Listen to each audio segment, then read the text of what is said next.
राम राम सिया राम राम राम, राम राम राम सिया राम राम राम। चौकपुरा के फूल माला बना के, पवित्र पानी मयंग न धोवा के। हाँ, चौकपुरा के फूल माला बना के, पवित्र पानी मयंग न धोवा के। घर घर दिया ना जला के, बोला बो जय हो राजा राम। के अंगना पधारो जी भाचा राम, बोला बो जय हो राजा राम। के अंगना पधारो जी भाचा राम। चौकपुरा के फूल माला बना के, पवित्र पानी मयंग ना धोवा के। हाँ, चौकपुरा के फूल माला बना के, पवित्र पानी मयंग ना धोवा के। घर घर दिया ना जला के, बोला बो जय हो राजा राम। के अंगना पधारो जी भाचा राम, बोला बो जय हो राजा राम। के अंगना पधारो जी भाचा राम।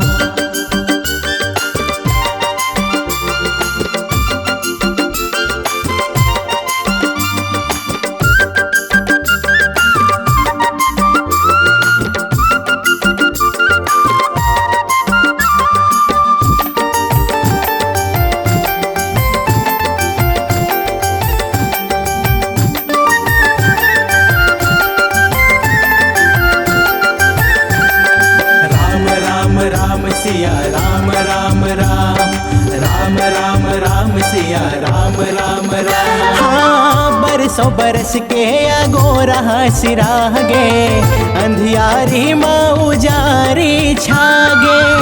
मन के तृष्णा दूर हो गे स्वामी, मंदिर बन गे जी अंतर्यामी। बरसों बरस के अगोरा सिरागे, अंधियारी माँ उजारी छागे। मन के तृष्णा दूर हो गे स्वामी, मंदिर बन गे हो अंतर्यामी। मंदिर बन गे हो अंतर्यामी। हाँ, जयकारा सिया राम के लगा के, मन के भावला पवित्र करके। हाँ, जयकारा सिया राम के लगा के, मन के भावला पवित्र करके। दाई कौशल्या ला बता के, बोला बो जय हो राजा राम। के अंगना पधारो जी भाचा राम, बोला बो जय हो राजा राम। के अंगना पधारो जी भाचा राम, बोला बो जय हो राजा राम। के अंगना पधारो जी भाचा राम, बोला बो जय हो राजा राम। के अंगना पधारो जी भाचा राम, बोला बो जय हो राजा राम। के अंगना पधारो जी भाचा राम।